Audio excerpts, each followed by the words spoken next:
Olá, bom dia! Olá, bom dia! Governo do Estado vai mudar a forma que indica contágio pela Covid-19 no Espírito Santo. Os novos critérios podem provocar medidas mais rigorosas nos municípios capixabas. O painel Covid-19 mostra 325 mortes provocadas pela doença. E os boletos não param de chegar e você tentando negociar sem sucesso as dívidas, mensalidade escolar, aluguel, condomínio. Mande a sua pergunta que vamos te ajudar ao vivo.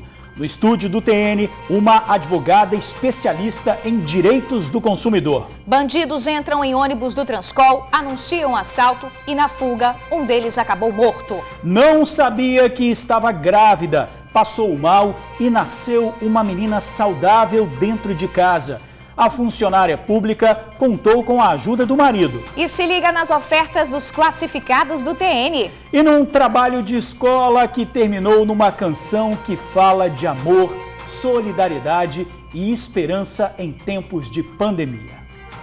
Mesmo que esteja longe de mim, um dia iremos nos encontrar, viver mais momentos e relembrar, pois sei que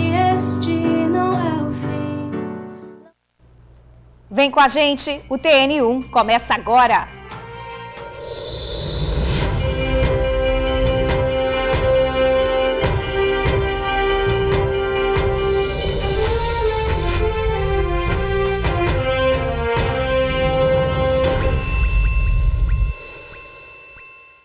O coronavírus no Espírito Santo.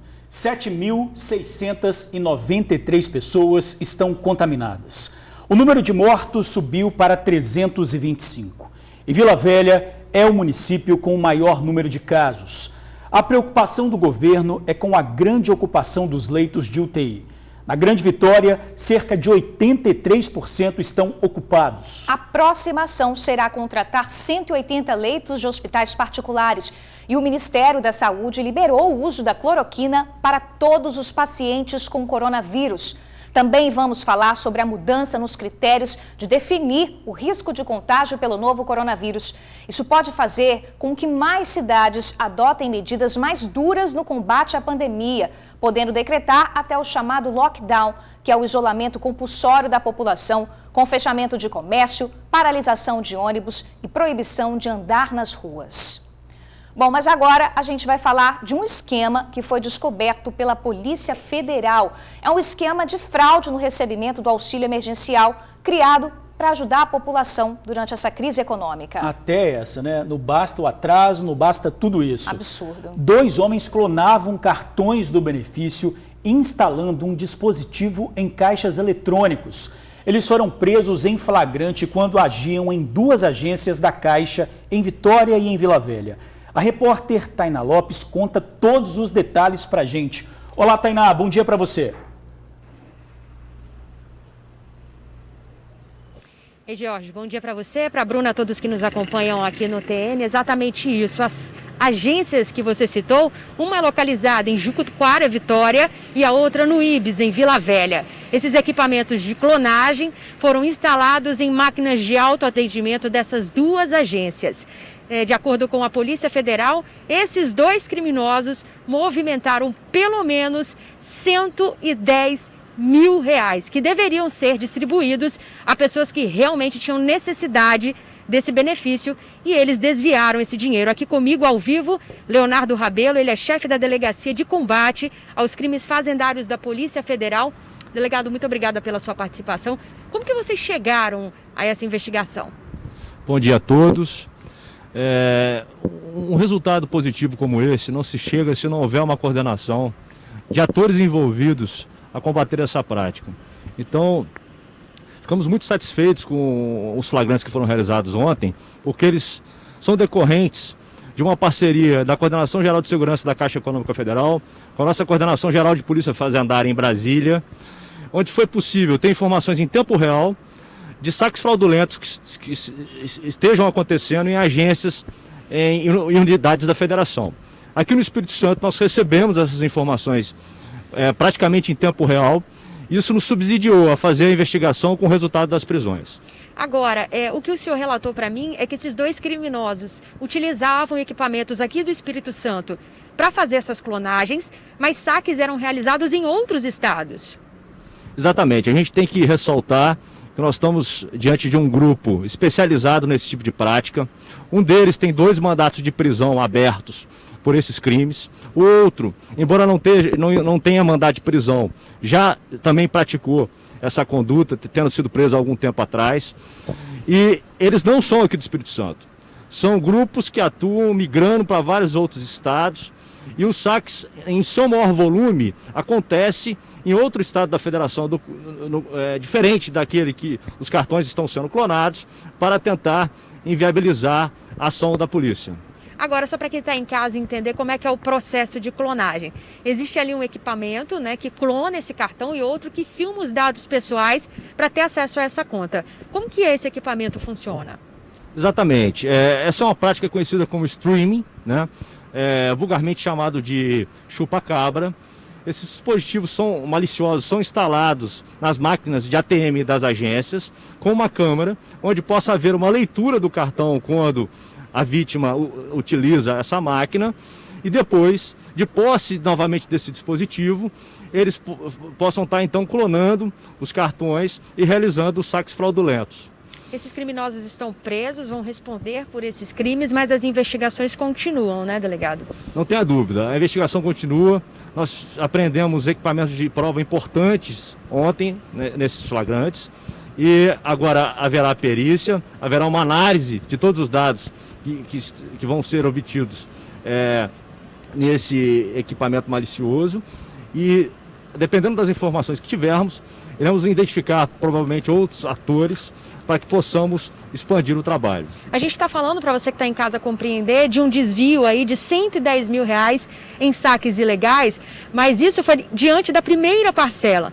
Caso a Polícia Federal não tivesse chegado a esse resultado agora, o valor poderia ter sido muito maior. E vocês ainda acreditam, né, porque com o passar do tempo vítimas vão se manifestando, que esse valor de 110 mil pode até ser mais de 110 mil, não é, delegado? Exato. Existe uma estimativa, né, com informações que nos foram fornecidas pela própria Caixa Econômica Federal, mas a gente tem que lembrar o seguinte, trata-se de resultados de prejuízos que ocorreram com base na primeira parcela do Corona Voucher, né, destinada pelo governo federal. Nós evitamos que houvesse novas fraudes referentes à segunda parcela, que essa semana começaria a ser sacada. Por isso a gente pode fazer uma projeção, né? É evidente que pode ser muito maior do que isso, mas apenas projetando aquilo que se deu na primeira parcela, a gente vai, com as prisões de ontem, conseguir evitar, pelo menos, que não haja um prejuízo de R$220 mil para a União. Qual a orientação que a gente pode dar para o nosso telespectador que necessita desse benefício? Como que ele desconfia que ele foi vítima de uma fraude dessa, ou até mesmo evita ser vítima de uma fraude como essa? Exato. Esse é um cuidado principal que as áreas de segurança dos bancos devem adotar. Porque muitas vezes a pessoa não consegue distinguir, né, que existe um dispositivo ali, dada a qualidade, infelizmente, desses equipamentos hoje.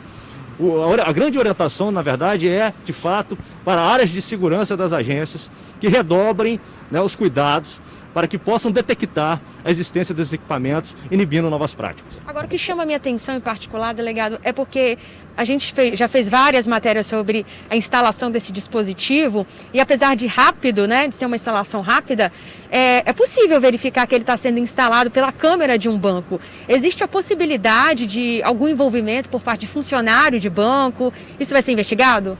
Olha, nesse primeiro momento não existe nenhum indicativo de participação do banco, muito pelo contrário. O que existe é sim uma parceria grande da Caixa Econômica, nos ajudando a fornecer os elementos de prova que nós precisávamos para que pudéssemos chegar à prisão de ontem. Tá? É evidente que a gente tem que lembrar que nós estamos diante de um grupo criminoso especializado para essa prática. Infelizmente são capacitados para sorrateiramente entrar na agência e instalar esses equipamentos. E muitas vezes passam desapercebidos. Tá certo, muito obrigada pela sua participação aqui no Tribuna Notícias, primeira edição. Eu volto com vocês aí no estúdio, Bruna Jorge. Que absurdo, né? Diante de um momento tão difícil, as pessoas ainda terem que se preocupar com isso, né? Muito complicado. E a gente aproveita o assunto para lembrar que hoje a Caixa depositou o auxílio emergencial para informais e empreendedores individuais. Começa a ser paga a segunda parcela dos R$ 600.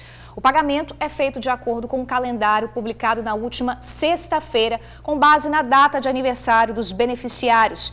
A medida foi adotada para evitar concentração nos meios digitais e aglomeração nas agências da Caixa. Mais informações no site auxilio.caixa.gov.br. Vamos mudar de assunto porque a violência não para. 3 assaltantes, gente, invadiram o ônibus do Transcol ontem à noite e fizeram um arrastão em cima da segunda ponte. Os passageiros chegaram a ser ameaçados de morte. Foram momentos de pânico. O motorista parou o coletivo, ligou o alerta e, ao avistar uma viatura da PM, pediu ajuda. Durante a ação dos policiais, um dos bandidos foi baleado e morto. Os passageiros do ônibus da linha 539, que faz o itinerário Terminal de Carapina, Jardim América, viveram momentos de terror. 3 assaltantes pularam a catraca ao entrar no coletivo e começaram um verdadeiro arrastão. Essa técnica de enfermagem, que não quis se identificar, tinha acabado de sair do trabalho. Ela voltava para casa depois de um dia exaustivo, por volta das 7 da noite, quando tudo começou. Entrou os 3 indivíduos ali na rodoviária, pularam a roleta, passou o primeiro, depois passou o segundo pulando e o terceiro começou a se ajeitar, teve uma dificuldade para pular a roleta, aí eu percebi que ele estava com alguma coisa e logo eu imaginei, vai ser um assalto. Aí já atrás já começou a gritar. É um assalto, passa tudo. E um detalhe, todos estavam com máscaras, item obrigatório nos ônibus. Segundo a passageira, os assaltantes estavam nervosos. Um deles chegou a sacar uma faca contra ela. O meu fone do ouvido agarrou, aí ele pegou e ficou gritando, passa logo o celular, você quer morrer? E tirou a faca e falou que ia me dar uma facada, e aí eu consegui tirar o celular e entregar na mão dele. Todo mundo muito nervoso. Porque a todo tempo eles gritavam, falando, vão logo me dar o celular.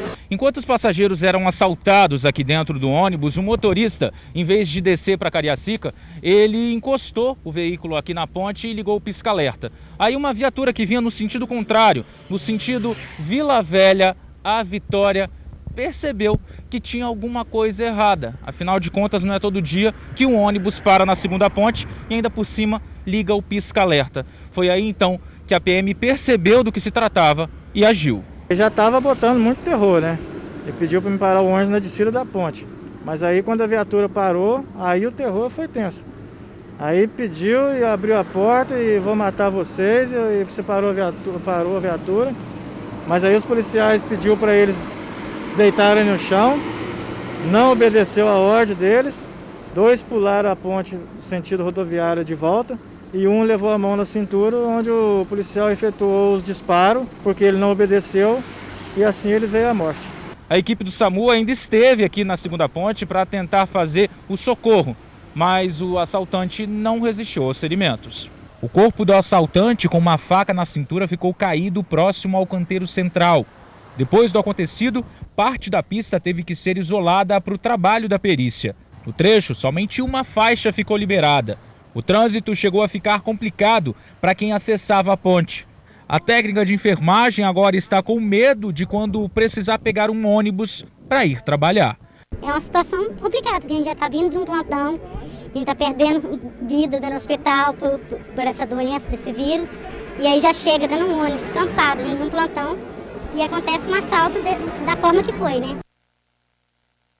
Complicado mesmo, né? Olha, a PM disse que diante do risco, o policial revidou com tiros e o suspeito acabou morrendo. Ressaltou que todo disparo de arma de fogo feito por agentes de segurança é apurado pela corregedoria. Os outros suspeitos ainda não foram encontrados.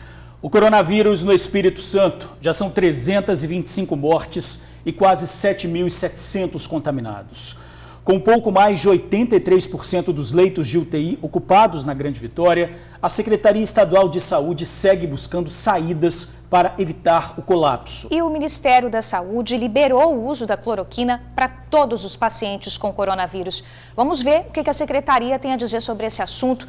O governo também vai adotar novos critérios para definir o risco de contágio. Assunto para o Felipe Chicarino. Felipe, meu amigo, seja bem-vindo. Boa tarde para você.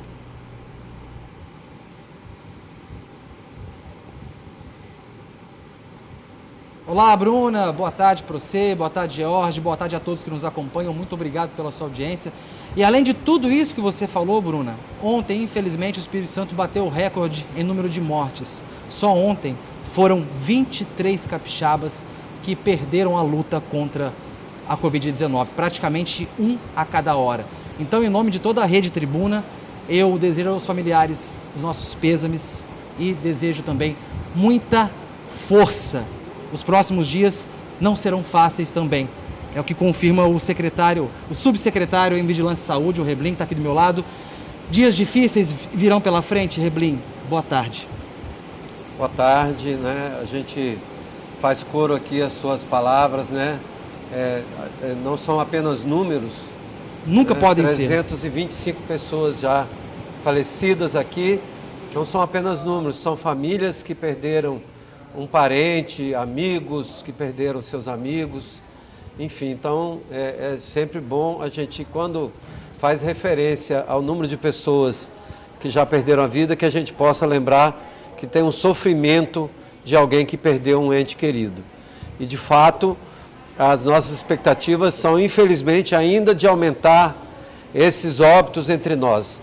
Há uma expectativa, pelos estudos e pelos monitoramentos que nós realizamos e quem nos embasam nas expectativas, que nós tenhamos cerca de 600 óbitos na sua totalização até o fim deste mês. Então, é um crescimento significativo ainda entre nós, mortes por conta da Covid. E a gente precisa se preocupar com isso, né, Bruno e George? Quando o Reblin fala de 600 mortes até o final do mês, a gente tem que pensar que isso são quase 3 aviões caindo no Espírito Santo, né, Reblin? É muita gente, são muitos mortos, não são apenas números, são famílias que nesse momento estão chorando a morte, chorando pela saudade, pela dor e, inclusive, né, nos próximos dias também pode ser que mude, né, a questão do mapa de risco, né? Que a gente tem a divisão entre os municípios de risco baixo, risco moderado, risco alto. Então, outros municípios podem ter medidas preventivas ainda mais intensificadas, Reblin, é isso? Nós estamos alterando a classificação do mapa de risco essa semana, aproximando mais da realidade daquele momento. Nós só tínhamos 2 fatores que interferiam na classificação do município, nós acrescentamos mais alguns fatores. Isso vai aproximar mais a realidade local e, inclusive, ampliar a própria participação do município na decisão se ele libera mais comércio, restringe mais comércio, se fecha a cidade de maneira geral. A gente já tem município aqui no estado experimentando essa realidade, isolando totalmente a cidade. E isso pode acontecer ainda mais a partir da próxima semana. Agora, um outro dado que chama a atenção também, né, Reblin, é a questão dos leitos de UTI. Hoje, dados da própria Secretaria de Saúde apontam aqui no Espírito Santo, no estado todo, são 78% de ocupação e só aqui na Grande Vitória esse percentual aí aumenta para 83%. Também já é o sinal de alerta apitando aí, né? É um sinal de alerta importante. O leito é um dos critérios para que a gente tenha possibilidade de ampliar ou de reduzir a circulação de pessoas, é um dos critérios, e ele vem se mantendo nesse patamar. Cerca de 80% dos nossos leitos da Grande Vitória, amplia um pouco mais num dia, reduz um pouco depois, mas se mantém ocupados. Para isso, a Secretaria tem uma estratégia de ampliar novamente, e é o que nós estamos fazendo essa semana que vem, nós vamos incorporar mais leitos de UTI e leitos de enfermaria, para ir suportando esse atendimento. Mas isso tem uma limitação. Qual é a limitação? É a capacidade que a população tem de manter-se isolada em casa, se tiver sintoma, ou, se não tiver sintoma, sair apenas se for estritamente necessário, e se precisar sair, manter a distância entre as pessoas, 1,5 metro, 2 metros, usar a máscara, porque é isso que vai fazer com que a gente continue com a capacidade de atender nos hospitais. Agora, esses números, junto com esses números também o fantasma do lockdown, né? Ou seja, do fechamento geral. Essa não é uma possibilidade descartada, sempre está presente. Nós precisamos estar preparados, inclusive, para enfrentar essa situação, se o número de leitos não for suficiente em função da redução do isolamento e do distanciamento social. Reblin, a gente tem aí, dentro do debate político / de saúde pública, a questão da cloroquina. 2 ministros da saúde que não concordavam, né, com essa questão caíram, mas só que o Ministério da Saúde, a partir de hoje, né, ele passa a vigorar um protocolo para a aplicação desse medicamento e em casos também leves. Como que a Secretaria Estadual de Saúde vai adotar esse protocolo aqui no Estado? Ele vai ser reproduzido aqui no Estado? Como é que isso vai funcionar? Infelizmente, nós gostaríamos muito que já tivéssemos uma medicação, uma vacina que pudesse nos proteger contra essa doença. A medicação para quem está doente, a vacina para evitar adoecimento, mas nós não temos ainda nenhum produto, seja vacina ou medicamento, que nos ajude a nos resguardar contra a doença. Essa substância ela é utilizada até hoje aqui no Espírito Santo, conforme o protocolo do Conselho Federal de Medicina, resguardado aqui por uma portaria da Secretaria Estadual de Saúde, mas esta portaria ela está em revisão, inclusive para a possibilidade de nem utilizar mais nos casos graves como vem sendo usado.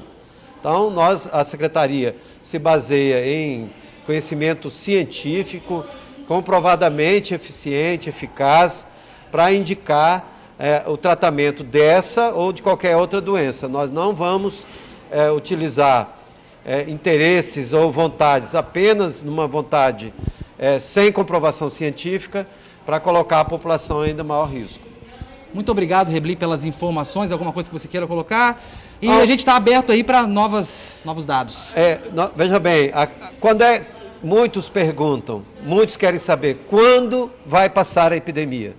Ela vai passar quando eu mantiver a distância entre as pessoas. Quando eu parar de transmitir para mais de uma pessoa.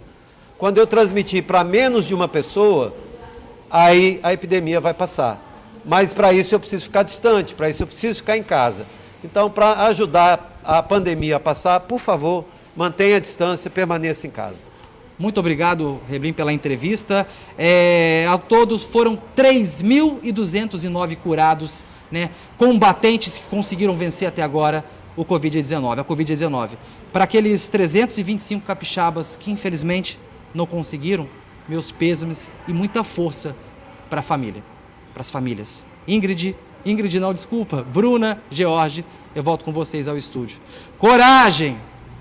Valeu, Felipe, obrigado. E olha, ainda falando de pandemia, gente, muitas pessoas têm dúvidas em relação aos direitos, né? Vários benefícios aí foram cortados, vários serviços foram interrompidos. Pelo menos até o fim desse mês, escolas do Espírito Santo vão permanecer fechadas. Muitos alunos estão tendo aulas online, mas os pais querem desconto nas mensalidades e alguns já acionaram a justiça. Gente, mas as unidades de ensino não concordam e muitas têm negado esse pedido. Alegam que não tiveram redução nos custos. Quem está ao vivo com a gente é a advogada Denise Zaita, é especialista em direito do consumidor e vai esclarecer esse impasse. Seja bem-vinda. Boa tarde, Denise. É justo pedir desconto na mensalidade nesse momento? Boa tarde, Bruna. Boa tarde, George, a todos que nos assistem.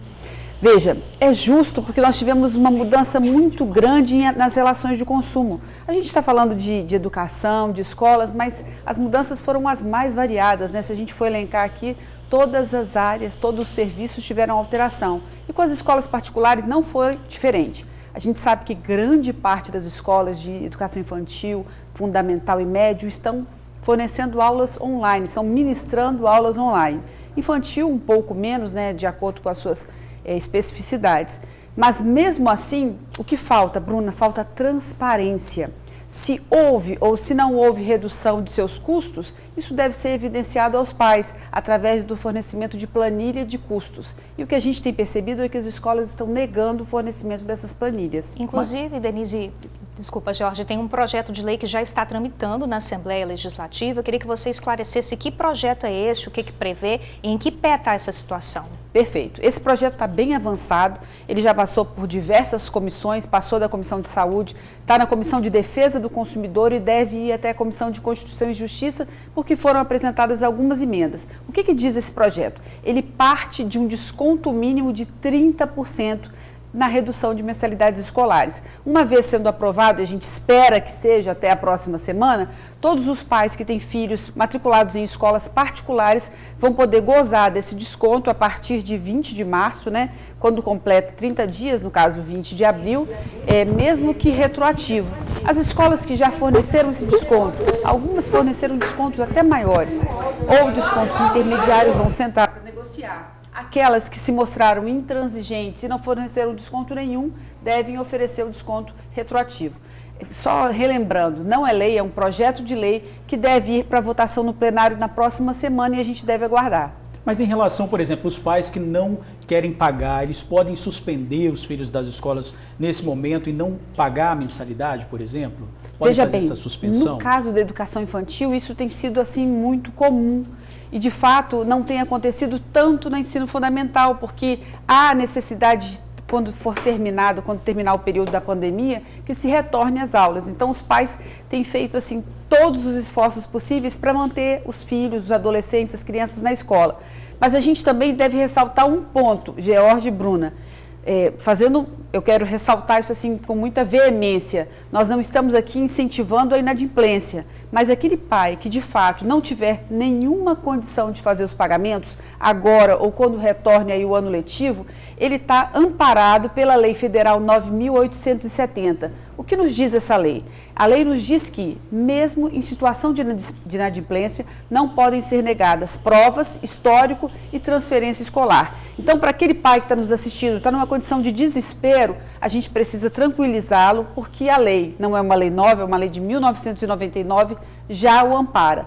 Nós recomendamos que ele vá até a escola, que ele tente exaurir todas as formas de negociação e conversa. Não havendo possibilidade, não resta uma outra alternativa. Eu acho importante a gente ressaltar que dentro desse cenário também, né, George e Denise, tem os professores e funcionários da escola que também estão lidando, é uma realidade nova e diferente para todos. Muitos professores estão trabalhando com carga horária reduzida, tiveram redução de salário, estão tendo que lidar com essas novas ferramentas, tendo que adaptar as aulas que seriam ali ao vivo com os alunos para as câmeras online. Muitos não estão preparados para isso e não tem nem equipamentos em casa para dar essa aula online, né? Exatamente isso. É um momento duro para todos nós, né? É um momento duro também para os professores que têm realmente se esforçado muito e a gente faz uma ressalva quanto a eles. Mas a situação é diferente, né? Quando se contrata ensino fundamental, médio e mesmo educação infantil, a gente não contrata EAD. Então eles precisaram se adequar a uma realidade nova. Muitos, acredito que a grande maioria, esteja ministrando as aulas de casa, diante da maior variedade aí de problemas, desde tecnológicos, desde conexão, uma série de problemas que realmente dificultam que essa aula seja o ideal, o que foi contratado inicialmente. Agora, existem outros serviços também, né, que ficaram prejudicados com a pandemia. Por exemplo, academias, né? Tem pessoas que pagam a mensalidade por mês, mas tem pessoas que fecham pacotes. Como é que fica essa questão, doutora Jorge, Denise? é muito comum que as pessoas contratem pela fidelização. E aí adiantem pagamento pelo cartão de crédito ou através de cheques, 6 meses, alguns até contratam anualmente, contratam 12 meses de antecedência. Qual que é a nossa recomendação? A gente sabe que algumas academias estão conseguindo ministrar aulas online. Isso está acontecendo no Espírito Santo e no Brasil inteiro. Aquelas academias que estão fechadas, nossa recomendação ao consumidor que ainda não suspendeu esse contrato é que o faça, em razão dos descontos estarem sendo aí sucessivos, periódicos, que ele busque essa academia e peça a suspensão do seu contrato. Existe ainda uma terceira alternativa. Ele pode continuar fazendo os pagamentos desde que ele mantenha uma relação de confiança e ele vai gozar aí de créditos ao final desse período contratual. Então, se ele pagou 2 meses e não teve as aulas, ele pode ter 2 meses subsequentes ao término do contrato. Doutora Denise, em relação aos aluguéis, a gente já até mostrou aqui no TN o caso de uma família que não pagou, está sem receber, está sem salário e foi despejada de casa. Como é que fica a situação das pessoas que pagam aluguel? Veja, nós estamos aguardando aí a tramitação de um projeto, mas esse é um projeto federal. Esse projeto ele vai instituir o regime jurídico especial, que altera o Código Civil e, via de consequência, altera a 8.245, que é a legislação do inquilinato. Esse projeto já tramitou no Senado Federal e na Câmara, tendo sido aprovado na última quinta-feira, ou seja, é uma lei aprovada que só depende da sanção do nosso presidente. Quando essa sanção ocorrer, ou mesmo que não ocorra, né, aí o projeto ele passa a vigir, né, passa a ter valor imediatamente, vão estar suspensos os despejos entre o período compreendido de atraso 20 de março e 30 de outubro. Então, aquelas pessoas que atrasaram o pagamento de aluguel entre o período compreendido 20 de março e 30 de outubro não poderão ser despejadas. A gente está muito ansioso pela votação, na verdade, pela sanção pelo presidente desse projeto de lei, desse regime jurídico especial, porque ele vai alterar, além de locação, vários outros pontos. Até altera um pouquinho o Código de Defesa do Consumidor. O que a gente fala para essas pessoas que estão com os aluguéis atrasados, que procurem o locador, que procurem a imobiliária. Não se pode admitir intransigência nesse momento. É claro que todo mundo teve redução de sua renda, está tendo uma série de problemas e uma série de adversidades.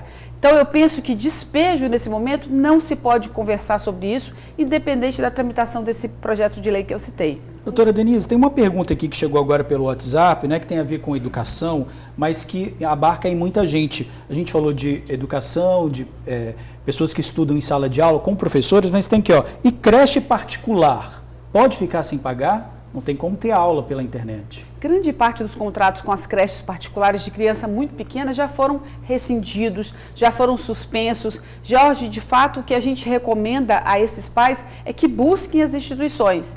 Eles podem suspender o contrato, eles podem interromper esse contrato de acordo com uma situação de cada pai. Para aquele pai que opta em continuar pagando um percentual, um valor, ótimo. Existem pais, principalmente os profissionais liberais e os autônomos, que não estão tendo condição de pagar nenhum valor. Então, esse pai deve procurar a instituição, no caso, principalmente de creches, de escolas de crianças menores, e realmente suspender o contrato. Doutora Denise, a gente encerra por enquanto essa primeira parte, mas daqui a pouquinho a senhora volta, porque tem muita dúvida dos amigos do TN sobre esse assunto, tá bom? Até daqui a pouco. E olha, a gente viu aqui, né, que a pandemia do novo coronavírus alterou a rotina de muita gente. Inclusive, vários serviços precisaram ser suspensos. Entre eles, o atendimento nos centros de formação de condutores. Quem precisa tirar a habilitação sofre com a espera. O Christian é um desses alunos. Ele já fez as aulas teóricas, passou no exame, mas ainda não conseguiu iniciar as aulas práticas. A tão sonhada habilitação parece estar cada vez mais longe. Christian olha para o livrinho da autoescola com um aperto no coração. São 2 meses sem aulas. Ele fez todas as aulas teóricas, passou na prova, fez 2 de simulador, até que em março a escola suspendeu as atividades. Eles conseguiram me dar 2 aulas de simulador e depois eles tiveram que parar por conta dessa pandemia.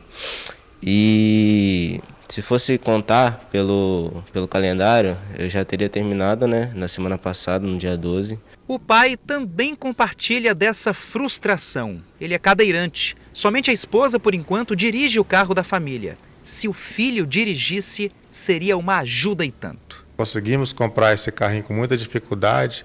Então, meu filho tendo essa carteira de motorista, vai nos ajudar muito, vai aliviar, né, muitas coisas que a minha esposa faz, que ela trabalha e tem que chegar em casa, fazer as coisas, tem que fazer compra, tem que pagar conta, tudo ela.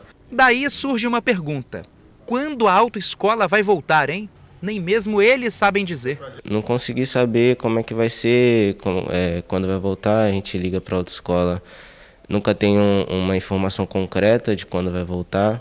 O diretor-geral do Detran diz que as atividades de obtenção e renovação da carteira estão voltando gradativamente desde o último dia 4 de maio. As autoescolas e clínicas estão voltando aos poucos, inclusive com aulas práticas. Quanto às aulas teóricas, serão feitas à distância. Os centros de formação e as clínicas para os exames médicos já estão funcionando. Estamos fazendo as provas teóricas mediante agendamento e com todos os cuidados. As aulas práticas de direção já estão autorizadas. Estamos fazendo a homologação de uma nova tecnologia que vai permitir nos próximos dias acontecerem as aulas teóricas por meio remoto. E as provas práticas recomeçam a partir do dia 25. De volta à realidade do Christian, esses 2 meses parado estão atrasando tudo na vida da família. Por enquanto, isso é apenas um sonho. Mas a angústia de Christian e da família só aumenta de saber que a essa hora ele poderia estar com a carteira de habilitação nas mãos e dirigindo de verdade. Como é que vai ficar? Até quando? Já era para ele estar com a carteira na mão já. Como população, a gente está de mãos atadas, a gente não consegue saber mais a profundo, né, de quando vai voltar, porque tem muita gente que precisa, assim como eu, né. E nós entramos em contato com a autoescola que o Christian contratou. A gerência informou que adaptações estão sendo feitas e funcionários sendo treinados para atender os alunos com segurança. As aulas serão remarcadas para a partir do dia 1º de junho. Cada aluno será comunicado com antecedência. E uma tentativa de fuga terminou em perseguição e acidente na Serra. Um homem com um mandado de prisão em aberto saiu em disparada ao ser abordado pela polícia militar. Ele acabou atingindo o muro de uma casa e ainda tentou fugir a pé, invadindo o quintal de uma residência. Houve troca de tiros e o criminoso acabou baleado e preso. O acidente foi no bairro Jardim Limoeiro, na Serra, na localidade conhecida como Paredão, e onde há um intenso tráfico de drogas. Os 2 homens que estavam no veículo fugiam de uma tentativa de abordagem feita pela equipe da Força Tática. A PM fazia ronda na região após uma tentativa de homicídio que aconteceu no bairro vizinho de Novo Horizonte. Os policiais desconfiaram dos ocupantes do carro, que ao verem a PM, saíram em alta velocidade. Perseguido pela polícia, o carro já saiu sem controle desta rua aqui. Evidentemente que sem conseguir fazer a curva, né? Acabou batendo ali, naquele portão. O motorista do veículo armado começou a atirar contra a polícia. Saiu do carro, atravessou a rua e pulou aquele portão ali. Foi para dentro de uma residência onde estavam uma costureira de 46 anos de idade, mais as 2 filhas, de 8 e 17. Eu tinha acabado de chegar da igreja, aí sempre geralmente quando eu chego eu não fecho a minha porta. Mas ontem eu senti algo para fechar a minha porta, fechei, né, e fui pro meu quarto. Aí quando eu estava no meu quarto, aí começou esse tiroteio, a gritaria e o barulho, que foi que nós batemos na garagem do vizinho ali. Aí eu falei, meu Deus, derrubaram meu portão, quando aquele tiro, eu falei, aquele tiroteio, eu falei, minhas filhas, deita no chão, deitamos no chão, e minhas filhas. E eu, com aquele tiroteio, fiz barulho aqui no quintal, eu falei, tá tudo no meu quintal. Marcas dos tiros ficaram na parede da casa da costureira. O sangue no quintal é do tiro na perna que levou o Caio Barbosa Rangel, de 22 anos. Era ele quem dirigia o carro. Contra Caio, há um mandado de prisão em aberto por assalto. O outro detido, de 26 anos, estava no banco do carona. Ele não esboçou reação, ficando dentro do carro. A ação que aconteceu aqui assustou os moradores da casa onde o carro colidiu. O pedreiro, que mora na parte de cima, estava na área externa quando o veículo fez a curva, já sem controle. Eu estava sentado na frente, quando eu olhei o carro, ele, do jeito que ele veio, só deu tempo eu correr para trás e entrar para casa e sair correndo. Mas o maior prejuízo foi do auxiliar de serviços gerais que mora aqui. Tanto a garagem quanto o carro dele foram atingidos. Ele conta que dormia na hora, mas os 4 filhos assistiam TV na sala. Quando eu acordei, só foi com estrondo. Aí eu acordei atordoado, né? Minha esposa, calma, que só foi uma batida. Aí só escutei uns tiros, e todo mundo em pânico dentro de casa, meus filhos assistindo, a minha esposa. E só foi um momento de tristeza na hora, de agonia, né? De desespero. Os 2 envolvidos no acidente foram levados para a DHPP, assim como o veículo. Caio foi autuado e levado para o presídio. Já o homem que estava de carona pagou fiança e foi liberado. O Senado aprovou o texto base do adiamento do Exame Nacional do Ensino Médio de 2020. A decisão foi tomada por conta da pandemia do coronavírus e vale também para vestibulares. Agora, o texto segue para aprovação dos deputados. O projeto prevê o adiamento das provas, exames e atividades de seleção para o ensino superior. A justificativa para a prorrogação do exame é que nem todos os estudantes têm condições de manter os estudos nesse período de pandemia. Algumas entidades estudantis, secretários de educação de todo o país e reitores de instituições, inclusive da Universidade Federal do Espírito Santo, também defendem o adiamento. O texto agora segue para análise dos deputados federais e, se aprovado, será enviado ao presidente. Jair Bolsonaro pode sancionar ou vetar o projeto.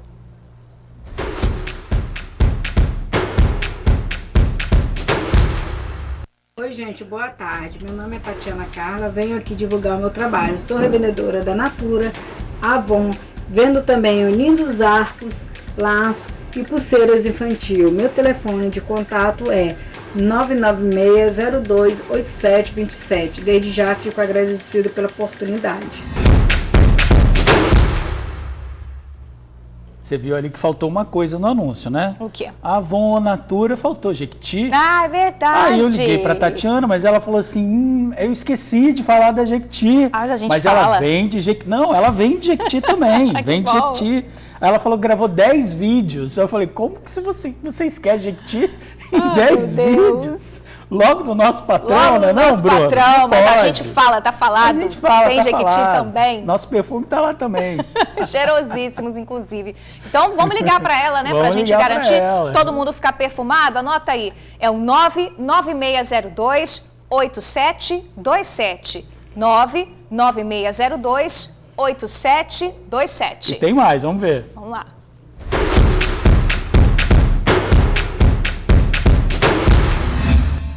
Frete do Osmar, de domingo a sexta-feira, é só ligar, frete do Osmar. Aqui eu transporto moto, geladeira, freezer, pequenas mudanças, telefone 027 998 3323 79. Frete do Osmar. Sabe o que dá pra fazer com esse frete? Contratar e levar o coronavírus para bem longe. Ah, então eu quero contratar. Eu mesma vou ligar agora. Muito bom esse frete. Ó, vou falar o número: 998-33-2379, 998-33-2379. Brincadeiras à parte, dá para contratar e levar muita coisa aí, né? O pessoal que está com coisa entulhada em casa, que faz a limpeza agora, que já tem muita gente em casa, né, Bruna? Exatamente. Dá para fazer isso daí. E tem como participar, né? Você que está em casa, quer participar dos nossos classificados, que está bombando aí, o pessoal fazendo sucesso. Como que participa, Bruna? É só ligar pra gente, manda seu vídeo, manda o seu anúncio, que a gente anuncia aqui pra você, 0800, de graça. Anota aí o WhatsApp, é o 99792-2530. Hoje você falou do meu jeito. É, né? tô me rendendo. Acho que esse é mais fácil mesmo. 99792-2530. E aí, Bruno, e nessa época, hein? Nessa época de pandemia, teve uma música que chamou a nossa atenção aqui. Linda, gente. Tudo começou com um trabalho de uma escola, na escola. Quem conta pra gente é Tainá Lopes. Mesmo que esteja longe de mim, um dia iremos nos encontrar. A música que traz na essência a mensagem de união só poderia ter sido feita em muitas mãos. A canção nasceu no sofá da casa da Iandra. Com o celular, a estudante deu vida à letra. A princípio, a produção da música era só mesmo para um projeto escolar. Mal sabia ela a dimensão e o poder de uma canção. Na verdade, para mim, a gente ia criar uma música simples, que não teria tanto efeito, ia mandar para o professor e ia ficar por isso mesmo. Eu não pensava nisso nunca. Uma semana atrás, meus pensamentos estavam totalmente diferentes como estão agora. Com a Iandra, entrou em ação a Jennifer, que contou com a ajuda da irmã mais velha, a Melanie, para dar à letra uma linda melodia. A ideia do projeto era fazer alguma coisa relacionada com o que está acontecendo atualmente.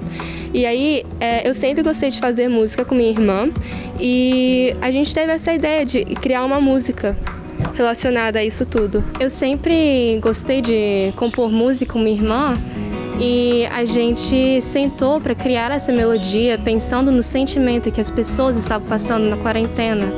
E a gente transformou esse sentimento nessa melodia. A corrente que a música construiu é formada por várias vozes, vários rostinhos. Todo mundo quis de alguma maneira participar do projeto. Como Luísa, que é de Santa Maria de Jetibá, e a Márgia, que cantou da casa dela, lá de Santa Teresa. Sabendo que suas vidas correm risco pra salvar as pessoas em perigo. quando eu recebi o convite da minha amiga Melanie, eu fiquei muito empolgada, sabia que ia sair um ótimo projeto. A música ela fala muito sobre a importância de dar valor às pequenas coisas, né? Estar na companhia das pessoas que a gente ama, dar um abraço.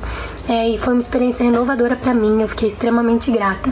E eu queria que esse vídeo alcançasse cada vez mais pessoas, para que todas elas pudessem sentir o conforto que essa música traz para os nossos corações. Já que a música das meninas prega tanto essa questão da união, do amor, da união, todo mundo junto na esperança de dias melhores, e Andra e eu vamos nos unir para terminar essa matéria da melhor maneira possível, que é cantando.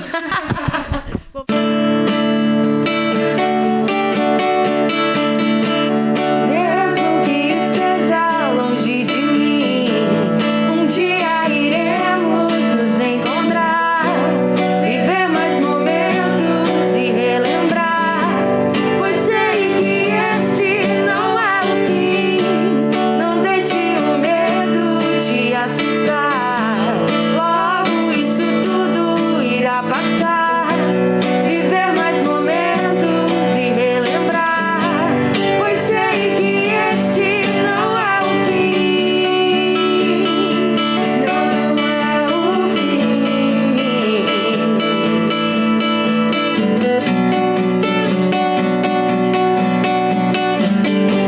Pois sei que este não é o fim.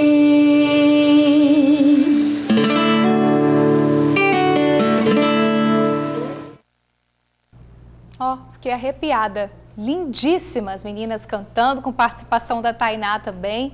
Música linda, letra linda e que vozes, né, George? Lindo, muito lindo legal mesmo, né? Que bacana, né? Construir uma letra dessa no momento desse, né, Bruno? Então, de parabéns. E olha só, o vídeo completinho, a música completinha já tá lá no nosso Instagram, @TV Tribuna Jornalismo, @TV Tribuna Jornalismo. Pessoal, vale a pena conferir, né, Bruna? A gente Linda viu a lá, música. tá lindo, gente, lindo mesmo. Vai lá, replica, porque vale a pena ouvir e assistir o pessoal cantando lá, tá bom? Vale sim. E olha, gente, a cara de pau de algumas pessoas não tem limite mesmo. Olha só esse flagrante feito dentro de um ônibus do Transcol. Uma passageira, ao invés de pagar a passagem como todo mundo faz, senta no banco do cobrador e passa para trás do ônibus na maior cara dura. Fala sério, hein? Lembrando que desde segunda-feira os coletivos estão rodando sem cobrador. Agora a passagem só poderá ser paga com o cartão GV. Quem usa o transporte coletivo diz que essa cena aí, protagonizada pela passageira espertinha, já se tornou frequente. As empresas que controlam o sistema Transcol disseram que estão instalando redes de proteção para evitar esse tipo de ação. Absurdo, né, gente? Aí não dá, né, gente? Por favor. Cara de pau. E a seguir, as obras de ampliação da curva da Jurema, a praia já ganhou um novo visual. E nós vamos tirar mais dúvidas dos consumidores nesse período de pandemia. A advogada Denise Zaita volta para bater um papo com a gente. E tem ainda os classificados dos amigos do TN. No próximo bloco tem bolo, hein? A gente já volta. Vamos dar uma olhadinha agora em como ficaram as obras de ampliação da curva da Jurema em Vitória. Olha, tá bem legal, hein? Fim do problema de erosão e a faixa de areia bem extensa. Mais segurança e conforto para os frequentadores e comerciantes. Obra concluída. Depois de um trabalho intenso, não se vê mais máquinas, barcos e tubos de areia. O que a erosão tirou já foi reposto na praia da Curva da Jurema, em Vitória. O que nós vamos fazer aqui agora é um estudo para implantar restinga na frente dos quiosques. Vamos delimitar as saídas dos quiosques para melhorar a qualidade daqui e até evitar futuro processo erosivo. A extensão coberta pela nova camada é de meio quilômetro. 55 mil metros cúbicos de areia foram usados na recomposição da praia. Quem é dono de quiosque gostou do novo cenário. Sem erosão, sem problemas e mais clientes. Rapaz, a expectativa nossa é boa, né? Isso aqui a gente já esperava com muita ansiedade a chegada desse engordamento, né, chamado. E então a expectativa é que acabe todos esses problemas, que nossa vida normalize. Mas vai beneficiar todos nós que estamos aqui. Não só nós, como os moradores da Grande Vitória aqui que frequentam a nossa praia. Olha, as obras de ampliação da faixa de areia seguem na praia de Camburi. Por lá, o trabalho deve ficar pronto no próximo mês. O golpe do cartão clonado. Olha, é preciso ficar atento, ainda mais nessa época de pandemia. Os golpistas ligam para a vítima e dizem que o cartão foi clonado. Eles pedem para a vítima ligar para a operadora do cartão, mas os golpistas ficam na linha e utilizam uma tecnologia que simula o serviço de atendimento do cartão. É aí que o cliente acaba caindo no golpe. Essa engenheira de 59 anos foi vítima do golpe do cartão. O fato aconteceu no dia 11 de maio. Ela provou como são ousados os golpistas. O golpe iniciou com uma ligação, vejam só, dizendo que ela estava sendo vítima de uma clonagem de cartão. Isso mesmo. Me dizer que havia tentativa de compra no meu cartão de R$ 1.800, de R$ 4.000 de transferência, e um cartão que eu faço movimentação tanto na função crédito quanto na função débito. Eu tenho limites altos.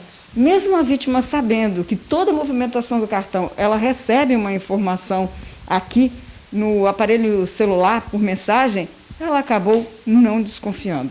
O envolvimento que os golpistas fizeram foi tão bom que ela foi acreditando em tudo que eles diziam. Inclusive, foram tão ousados que mandaram que ela desligasse aquela ligação e ligasse para a central de segurança do cartão. A vítima, então, pegou os números que vêm aqui atrás do cartão e fez a ligação usando um celular. Só que esses números não aceitam a ligação por celular. Ela, então, teve que voltar e fazer a ligação pelo telefone fixo, sem saber que, ao agir assim, era caindo no golpe. Eu liguei para a central de segurança do meu cartão. Na verdade, depois eu fui saber que eu não tinha ligado. Eles ficaram com a minha linha retida e tudo aquilo que eu disquei, eu não estava falando com a central de segurança, eu estava falando com os golpistas. Achando que falava com a central do cartão, ela passou informações pessoais. Eles estavam dando golpe, mas estavam utilizando como artifício o fato de me dizer que eu estava sendo vítima de um golpe. Eles tinham o número inicial do meu cartão, eles tinham nomes de meu marido, de minha mãe, eles tinham dados meus, tinham o meu endereço, tinham o meu nome completo, que eu não sei como que eles conseguiram de alguma forma, e eu imaginei que eu estava falando com a pessoa certa. Tudo foi tão bem pensado e envolvente que a engenheira foi levada a fazer conforme o solicitado. Até picotar o cartão e entregar a essa pessoa que foi até a casa dela. Orientaram, falaram que eu tinha que fazer uma carta, que eu não para poder não reconhecer as compras, né? Eu fiz essa carta e a única coisa que ficou realmente estranha é que eles me mantiveram na linha durante muito tempo. Nós estamos fazendo uma investigação junto à Polícia Federal desses estabelecimentos que estão clonando cartões e a senhora precisa entregar o cartão picotado. Como tem pandemia e tudo mais, a senhora picota o cartão, e eu picotei, e entrega um funcionário do banco que vai uniformizado na sua casa, de crachá e tudo mais, e assim eu fiz. Foi logo após esse homem sair do condomínio para ela se dar conta do golpe. Minutos após deixar o local dentro deste carro 4 portas, as compras que até então nunca existiram começaram a chegar. R$15 mil foi o total do prejuízo que ela teve em questão de minutos. Várias compras, inclusive parceladas. Dentro do mesmo minuto fizeram compras em valores altíssimos, que somaram compras de R$2.000, R$3.000, né, e tudo mais, que somadas deram R$8 mil. Compras R$15 mil no total, nos 2 cartões.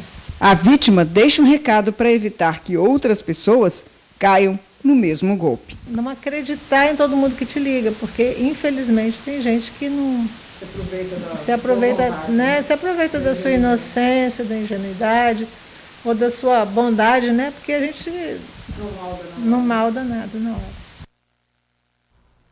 hora. Gente, preciso ficar atento porque os criminosos estão cada vez mais especializados para aplicar esse tipo de golpe. Desconfiar sempre. Esse caso aí já está sendo investigado. Pois é, agora a gente volta a tirar dúvidas, né? De você aí de casa, dos consumidores, principalmente nesse período de pandemia. Nossa vida mudou bastante e os serviços oferecidos também. Eu já estou com uma dúvida aqui de um amigo do TN.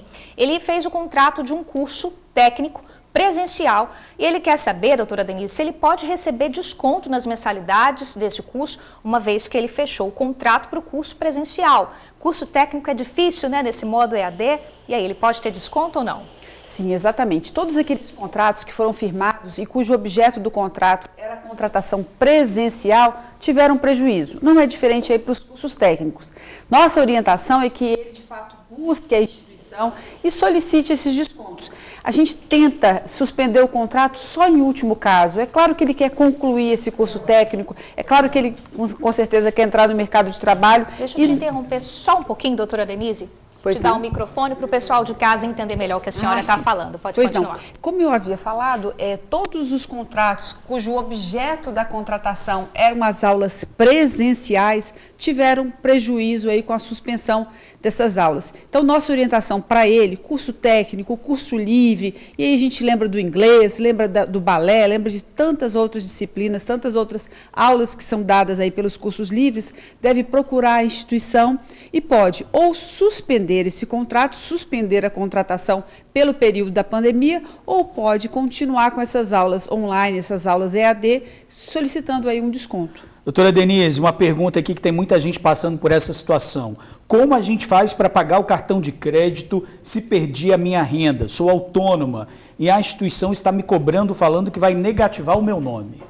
Veja bem, é muito interessante que todas as pessoas que estão nos assistindo continuem assistindo a TN, porque nas próximas semanas a gente vai ter uma série de votação de projetos no Congresso Nacional. Dentre eles, a proibição de suspensão de serviços essenciais, e a gente espera que seja aprovado, mesmo em situação de inadimplência.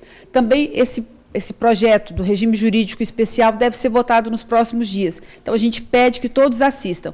Hoje, a resposta para a pessoa que não pode pagar o cartão de crédito, infelizmente, é de que o nome pode ser incluído no SPC, sim. Tanto para o cartão de crédito, quanto para a conta de água, de energia, de gás, todos os serviços essenciais. Mas a gente espera que essa situação mude nas próximas semanas, porque existem inúmeros projetos de lei que estão sendo votados no Congresso Nacional e que devem suspender essa inclusão no serviço de cadastro de crédito. Doutora Denise, agora tem outra pergunta aqui de um amigo do TN que quer saber se o serviço, o pacote de internet, ele pode ser cortado nesse momento. Veja, a internet é considerada pelo próprio Marco Civil como serviço essencial. Até o início da pandemia poderia sim ser cortado, infelizmente, e até hoje pode ser cortado se não houver aí a sanção desses projetos que eu me referi. A resposta é, hoje pode ser cortado, como a telefonia, como todos os outros serviços essenciais, mas a gente pede para que todos aguardem e fiquem ligadinhos para observar como esses projetos vão ser votados. Doutora Denise, em relação ao adiamento de parcelas de carro, não é? Teve uma informação do adiamento de 2 parcelas de carro, mas muita gente não está conseguindo fazer esse adiamento. E esse valor está sendo incluído aí também no valor total, aí, não é? Misturando aí no final das parcelas. Como que o cliente pode fazer? Olha, inicialmente procurar a agência, procurar a instituição bancária. A gente sabe que tanto parcelas, né, de alienação, quanto empréstimos consignados, as diversas instituições bancárias estão oferecendo um fôlego, um respiro, os nomes são os mais variados. O interessante é, procure a instituição, procure o banco para solicitar uma coisa que realmente, nesse caso, é um direito. Tem uma outra pergunta aqui de um amigo do TN.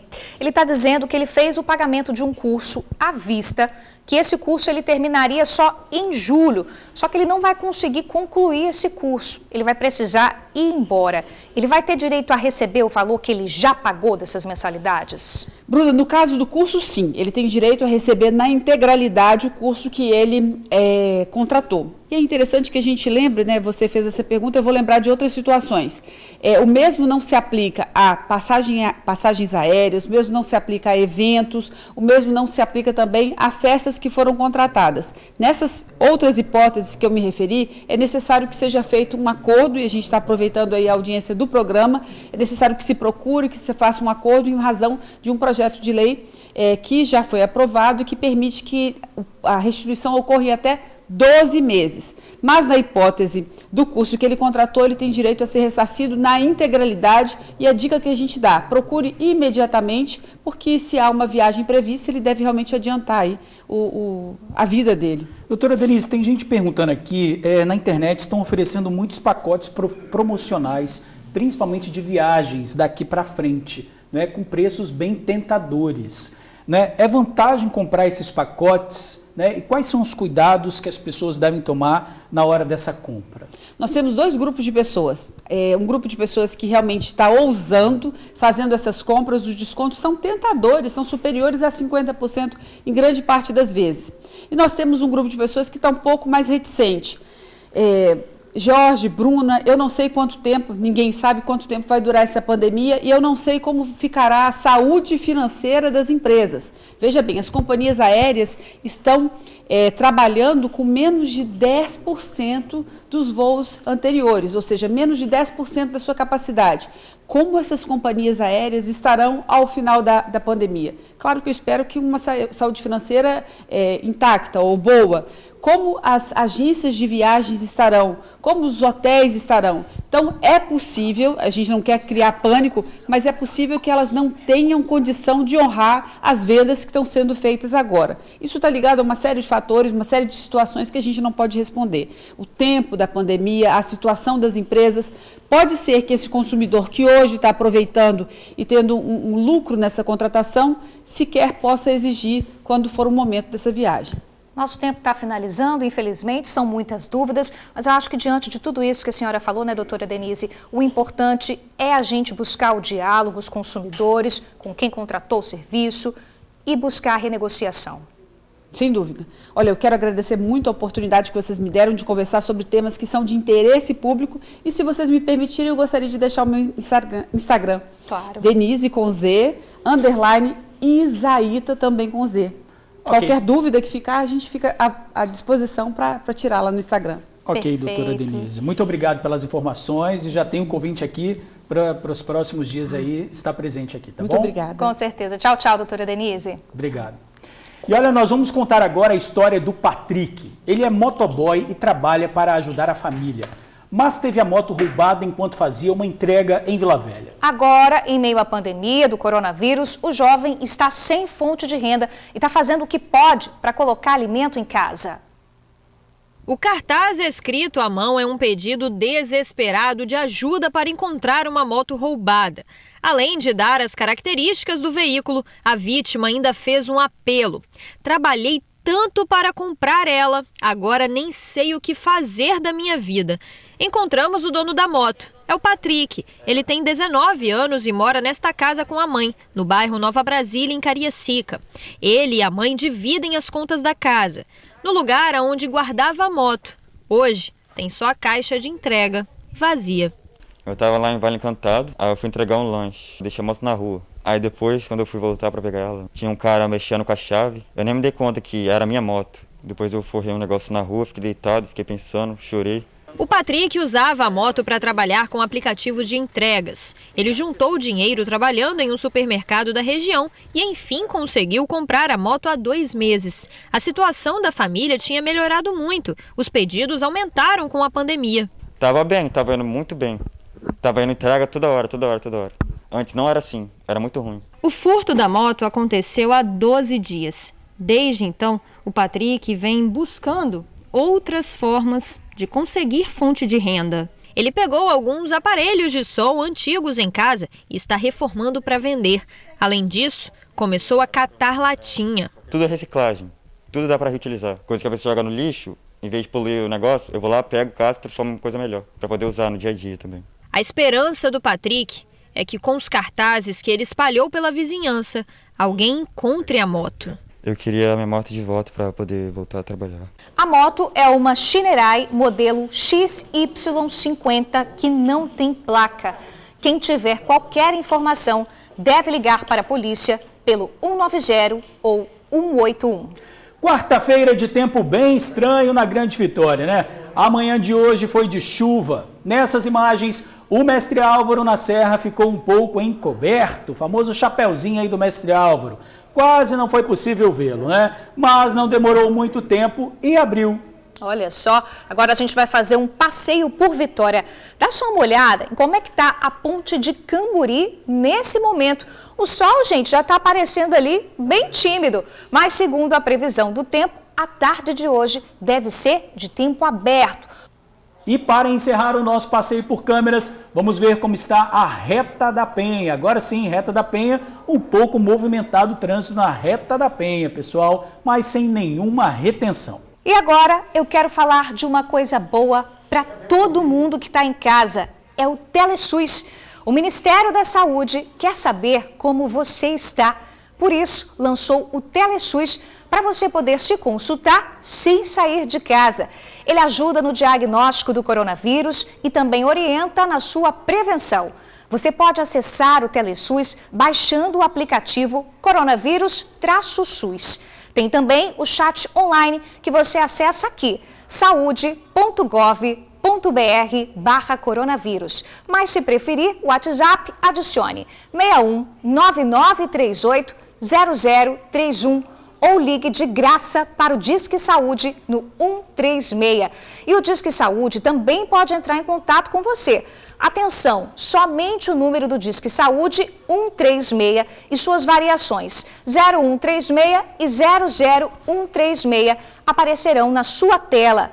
Vale ressaltar que o Ministério da Saúde não pede dados pessoais, nem doações ou transferências em dinheiro.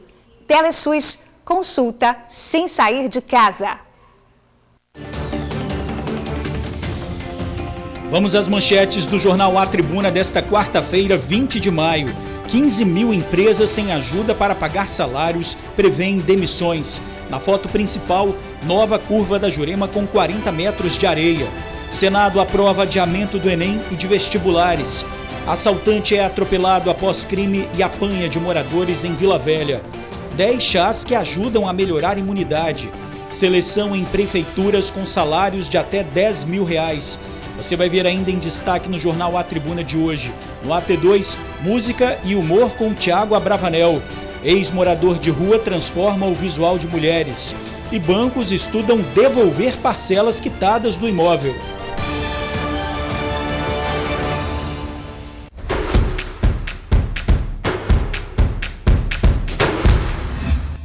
Aqui quem fala é a Dani, da Dani Bolos.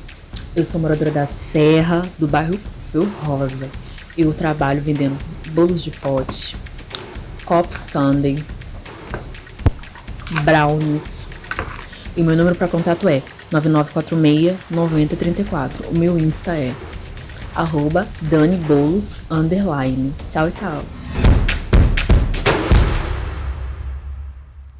Bruna, você gosta mais de salgado ou doce? Doce, com certeza. Sou a formiguinha em pessoa, Jorge. Então, o prato principal já começa aí, ó. Perfeito, fiquei aguando. Lindos os bolos dela, tá? Lindos. Para você que ficou também interessado em casa, sei que muita gente viu. Tá uma delícia, né? É só pedir, gente. 99946-9034. 99946-9034. Você já tem aqui, ó, número 1 da fila para pedir, né, Eu vou ligar Bruna? para Dani agorinha. Terminou o jornal, partiu ligar para Dani. E tem um recadinho do Sebrae para você aí de casa. Desde o início do isolamento social, o Sebrae tem estado ao lado dos micro e pequenos negócios. E agora é hora de continuar junto. São R$10 milhões em consultorias gratuitas e online. Acesse sebrae-porondecomeçar.com.br. E a seguir, o nascimento de um bebê dentro de casa. A mulher não sabia que estava grávida e contou com a ajuda do marido na hora do parto. É já já. Uma história surpreendente. Em Marataízes, litoral sul do estado, sem saber que estava grávida, uma funcionária pública deu à luz em casa, George, com a ajuda do marido. Impressionante, Pensa. né, Bruna? Olha, ela estava grávida, mas ela achava que estava com hérnia. Vamos acompanhar. A funcionária pública de 29 anos deu à luz a uma menina de parto normal dentro de casa. Teve o apoio do marido e do cunhado. Michaela Mignoni diz que começou a passar mal e pediu para ser levada ao hospital. A jovem tinha sido diagnosticada com uma hérnia umbilical e seria encaminhada para uma cirurgia. Por isso, nunca suspeitou de uma gravidez, nem teve sintomas comuns na gestação como enjoo ou tontura. Para sua surpresa, as dores eram contrações para a chegada da terceira filha do casal. As outras têm 7 e 11 anos. A criança nasceu saudável, com 3,50 kg. O nome ainda será escolhido. A família gosta de Cecília, mas amigos sugerem que se chame Vitória. Mãe e filha estão internadas no Hospital Menino Jesus, em Itaipava, Itapemirim. Que criança linda, gordinha, já nasceu gordinha, fofíssima. Ainda bem que deu tudo certo, né? Ainda Saúde, bem. tudo tranquilo. Verdade. Que bom, né, Bruna? Beijão pra vocês aí, né? A gente não Nosso sabe se é coraçãozinho pra Cecília ou se é Cecília. Vitória, mas o beijão pra mamãe e pra criança. Nasceu bem. Gente, a gente fica por aqui, ó. Vamos seguir a gente aí nas redes sociais, @GeorgeBeat e a Bruna Maria aqui, ó, @Bruna Maria X. Eu perguntei X pra ela se era de Xuxa, né, Bruna? Não, mas não era, não era não. Foi uma letra aleatória, porque eu não conseguia criar nenhum user no Instagram, aí foi X mesmo, é @Bruna Maria X, me segue lá. Então tá, gente, beijo pra vocês, Beijo, até amanhã, até amanhã. 15 pra meio-dia. Tchau, tchau.